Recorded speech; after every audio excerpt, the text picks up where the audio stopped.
So we bought a videotape vending machine from 1984 called the Video Vendor for $750, and now we're trying to bring it back to full functionality, which is a fancy way of saying we have no idea what we're doing, but we are committed. At the moment, I'm trying to open this box in the bottom of the cabinet, the one that contains the computer, but it does not want to be opened. It's locked up tighter than Trump's tax returns. And based on my growing suspicion, I think the original owner may have sent me his keys to something else entirely, like I might actually own his storage unit now. Or his car. Do I have to go to Ohio and start opening random doors? Anyway, the solution was drilling, and what's more fun than drilling? Drilling in high-speed time-lapse, of course. Duh. A lot of viewers are going to watch me absolutely obliterate this poor circular lock and say, "Oh, you should have picked it instead." And to that I say, yeah, I know that now. But at the time, I had a vision of an amazing lock drilling experience, a moment of triumph, a cinematic masterpiece where I heroically take down this tiny metal adversary with sheer determination and power tools.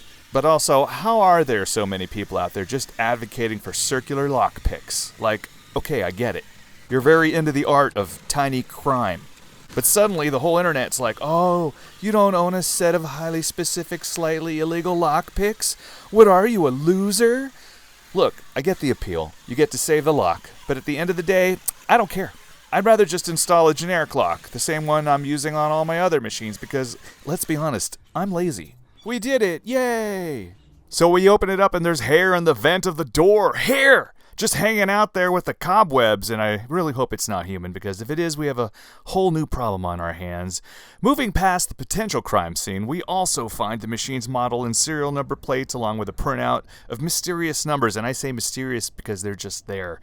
No context, I don't really understand. It's like the machine really wants me to crack some kind of Da Vinci code before I can proceed. But first we need to remove the last remnant of the lock I destroyed and vacuum out all of the scary hair. I just forcibly broke into a machine I own and left behind a crime scene of shredded metal and mystery follicles. Okay, cleaning the hair is weirdly satisfying as long as you don't think too hard about what exactly you're vacuuming.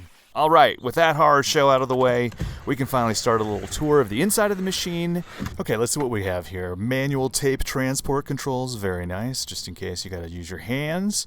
Bubble memory, you should Google that. And then here's our CPU memory motherboard for thinking and doing stuff, and an old battery, and our hardware controller board that moves the transport. And what else we got? The power supply. Of course, you can't forget the power supply. You gotta have the power. And speaking of forgetting, let's not forget to put in a keyless lock. Now that we've drilled our old lock out, we're going to need to protect all of the goodies that are in this little box down here. So one keyless lock away, and we're safe. Yeah, we've done it. Now, let's take a look at the back of the machine. That's right. We're pulling it. We're opening it. This key did open right away, and now I'm noticing that there is some damage to this back door. It can talk. Hey, what's up?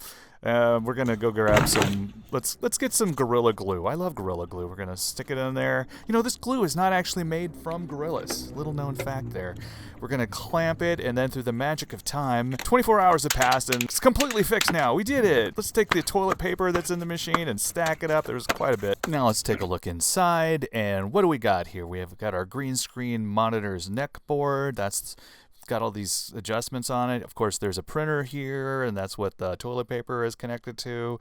This is a row bill acceptor, and the box on the side is the computer for that row bill acceptor. And what else is down here? Coin box is down here. Oh, up here, there's like a capacitor just hanging out, ready for you to be electrocuted. The monitor's probably using that to clean up some of the power that it's absorbing. All right, down here, there is an extra cable that doesn't go to anything. That's fine. I don't see any loose ones. Somebody used tape to cover some holes. That's kind of weird. These guys are plugged in. They go in through the tape. Very strange. Let's go look off onto the other side. There is another door, and my keys did open this. Let's look up and down. Let's do like a severance push where the screen gets smaller when you walk into the elevator so that I can talk about the motor. And this motor is going to move the chain up and down. And on the other side of the machine, there is something to move it left and right. And the machine is using like a spool with an optical sensor over here to figure out how far it's gone.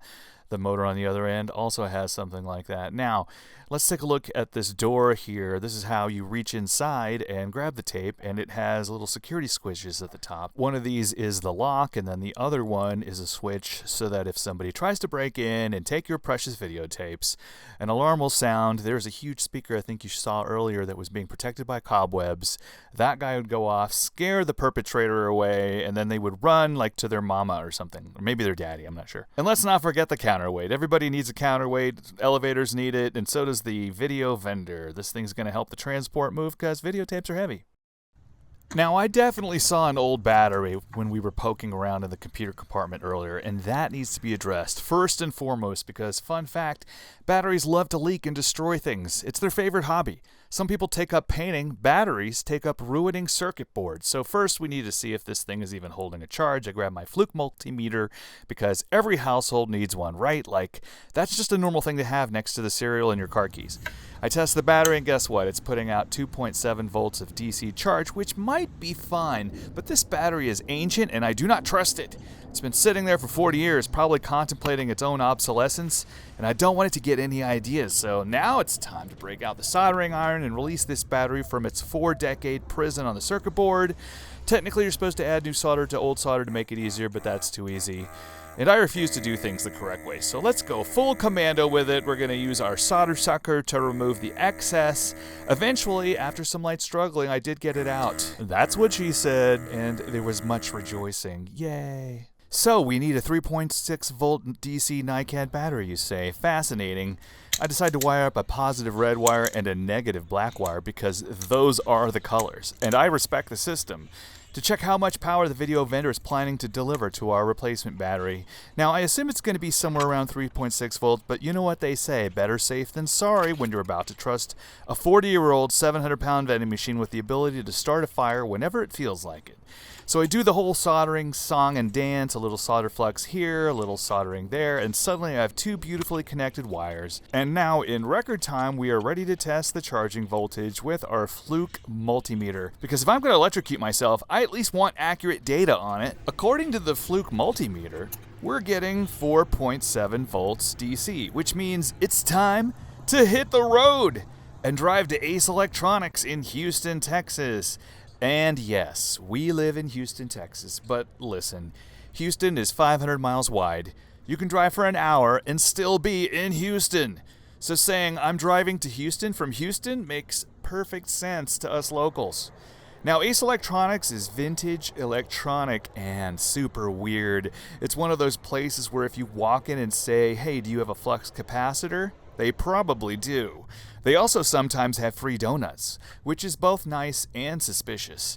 I've never taken a donut without buying something because their inventory is too good, and also I do not want to be that guy who just steals a donut and walks out like a monster. After some digging, I find a nice cell phone battery that fits our video vendor's power requirements. It even comes with a little plug adapter thing, which I immediately solder onto our recently created red and black wires, like a mad scientist on a deadline. But wait! The exposed solder on this plug, it needs protection. Enter liquid electrical tape. I grab my trusty can, one that I have not opened in 10 years. I crack it open, and it's funky inside. It has the texture of a bad decision and the smell of regret. But you know what? I can make this work. After convincing the liquid that it's okay to come outside, and confirming that it is not a symbiote preparing to take over my body, the job is done. And now, we power up the machine and test our work. What could possibly go wrong?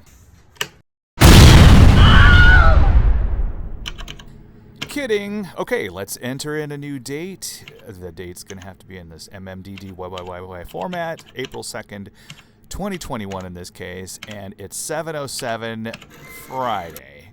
Yes, I recorded this a couple days ago. And we're going to turn the power off for 5 minutes and see what happens. Powering up, we're waiting for the machine. It hasn't done anything weird yet. We're going to see if this battery can remember like a simple date and time. And it did! It's 7:12. 5 minutes later, April 2nd, 1921. Well, we're going to have to address that Y2K problem. But I consider this a victory. Let's do the lap. Stay tuned, guys. We have a lot more things to work on. The battery's just the beginning. Yeah!